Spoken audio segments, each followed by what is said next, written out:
ఆఫీసర్లే దొంగలట. దేనికి? ఆఫీసర్లు నాయకులు కూడా అందరు దొంగలే. ఈ అవుట్ సోర్స్ ఏజెన్సీలు ఎవరి? నాయకులే కావా? సో దీనిలో దొంగలందరూ అన్నిట్లో ఉన్నారు. కావాల్సుకొని ఈ ఆఫీసర్లను టార్గెట్ చేసేట ప్రయత్నం చేస్తున్నారు. రేవంత్ రెడ్డి చాలా తెలివిగా అసలు ఐఏఎస్ల మీద ఎంత కోపమో నాకు అర్థం కావట్లేదు. కానీ ఈ ఐఏఎస్ల మీద, ఐపీఎస్ల మీద, ఆ ఆఫీసర్ల మీద వాళ్ళనే టార్గెట్ చేస్తున్నట్టు కనబడతా ఉంది. మరి వాళ్ళు కూడా అదే విధంగా రేవంత్ రెడ్డి మమ్మల్ని టార్గెట్ చేస్తుంది కదా, నిన్న ఎక్కడ ఒత్తాలో అక్కడ ఒత్తే ప్రయత్నం చేస్తున్నారు. అందుకే ప్రజాపాలన సరిగ్గా జరగడం లేదు.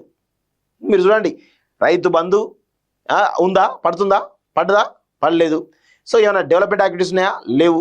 ప్రభుత్వం మీద విపరీతమైనటువంటి నెగిటివ్, ప్రజలు ఆగ్రహంతో ఉన్నారు, అది కనబడతా ఉంది. సో ఎందుకు ఈ ఆఫీసర్లే దొంగలు అని ముద్ర వేస్తున్నాడు రేవంత్ రెడ్డి.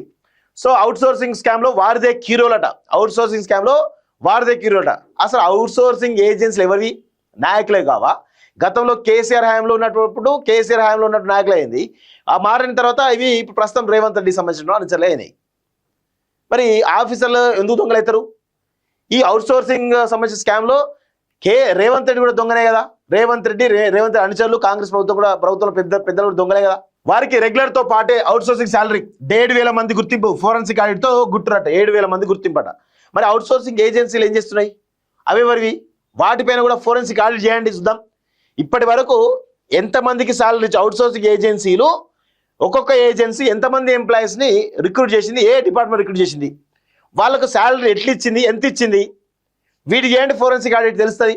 దొంగలంతా బయటపడతారు. చేస్తారా? చేసే దమ్ముందా అని అడుగుతున్నాం ఈ ప్రభుత్వాన్ని. అది చేయరు. ఎందుకంటే మీ టార్గెట్ ఆఫీసర్లు, మీ టార్గెట్ ఐఏఎస్లు, మీ టార్గెట్ ఐపీఎస్లు, మీ టార్గెట్ అడ్మినిస్ట్రేటివ్ ఆఫీసర్సు.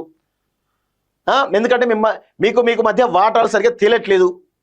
ఐఏఎస్లకు ఈ ప్రభుత్వ పెద్దలకు మధ్య వాటాలు సరిగ్గా తెలియక ఇక ముదురుతున్న పంచాయతీ, ఇది నడుస్తున్న కథ. సో అవుట్ సోర్సింగ్ స్కామ్ లో అసలైన దొంగలు ప్రభుత్వం గుర్తించినట్టు తెలిసింది. వివిధ శాఖలు సంస్థలు వర్సిటీలో పనిచేస్తున్నటువంటి సుమారు 7,000 మంది ఆఫీసర్లే ఎంప్లాయీస్ పేరుతో జీతాలు కొలగొట్టినట్టు చర్చ జరుగుతున్నది. ఆ సొమ్ము తీసుకున్న అధికారుల వివరాలు మొత్తం ఆర్థిక శాఖ వద్ద ఉన్నట్లు సమాచారం.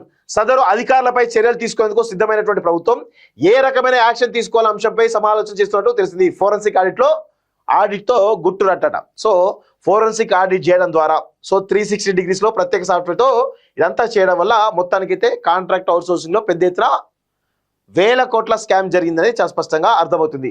సో దీనిలో ఏంది, ఒకరికే 2 జీతాలట. అదేవిధంగా 25,000 మంది వివరాలు ఇంకా ఇవ్వలేదట. సో ఇట్లా మొత్తానికైతే ఆఫీసర్ల ద్వారా పెద్ద ఎత్తున స్కామ్ జరిగింది.